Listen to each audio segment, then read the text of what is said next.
नमस्कार.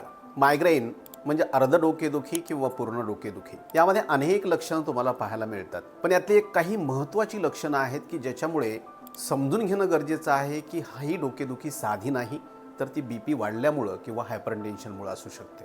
धडधड असेल, घबराट असेल, चक्कर असेल, एव्हाना खूप घाम येणं असेल, प्रोजेक्टाईल ओमिटिंग असेल, रात्रभर झोप लागत नसेल आणि प्रचंड थकवा असेल तर निश्चितपणे आपण बीपी चेक करायला हवा. कारण हायपरटेन्शनमधलं एक सिम्पटम म्हणजे डोकेदुखी किंवा मायग्रेन हे लक्षण असू शकतं. त्यामुळं नेहमीच डोकेदुखीच्या गोळ्या खाऊन सप्रेस करण्यानी त्याचा निश्चितच साईड इफेक्ट जो आहे तो इतर ऑर्गन्सवरती होऊ शकतो. त्यामुळं सिरियसली घ्या, बीपी चेक करा आणि जर का समजा तसं काही कारण असेल तर कारणाचा उपचार करा, लक्षणाचा नाही. थँक्यू.